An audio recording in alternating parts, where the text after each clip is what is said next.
Okay, once again, this is Engineer Edwin Pineda, your cell phone repair instructor.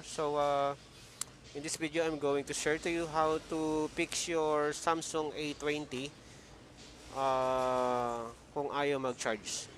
And since na built-in ang battery ng Samsung A20, once na hindi yan mag-charge, automatic, magno-no power na yan pag nag-low-bat na. So, in my previous repair, ito yung ginawa ko, no? So, na-determine ko na meron akong problem sa OVP circuit. Ito yung ating OVP circuit, over circuit change or for fast charging, over protection, over voltage protection circuit.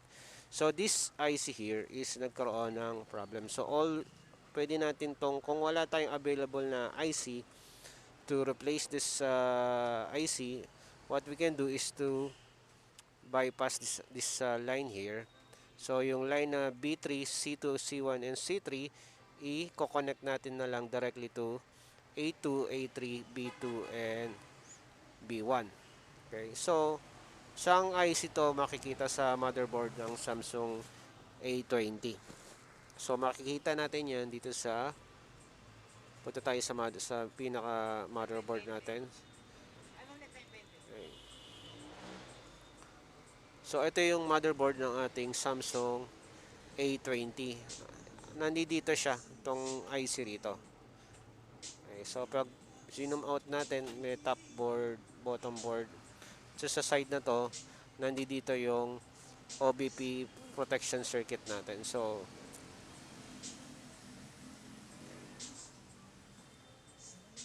etong chip na to, alright? Zoom natin yan. Yung chip na yan, yan yung OVP protection circuit natin. Okay, so ang gagawin mo lang, all you have to do is to remove the IC, itong IC na to. Okay, so yung IC na yan, pag inangat mo yan, meron yung mga paa, alright?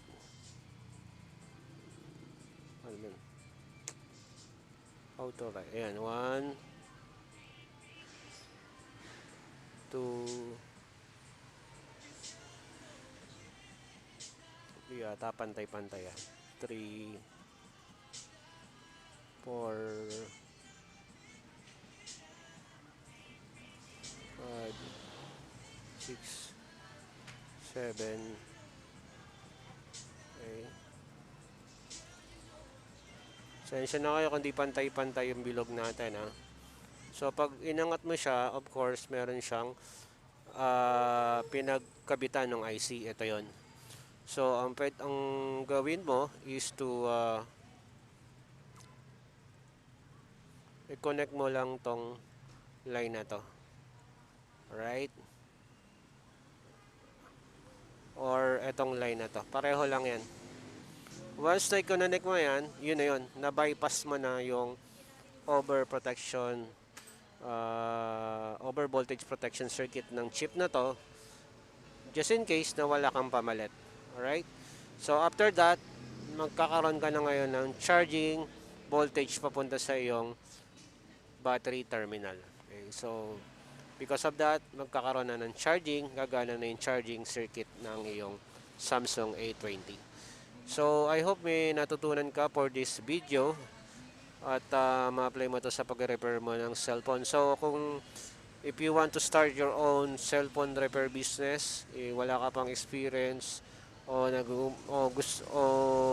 background man lamang, that is what I help people with.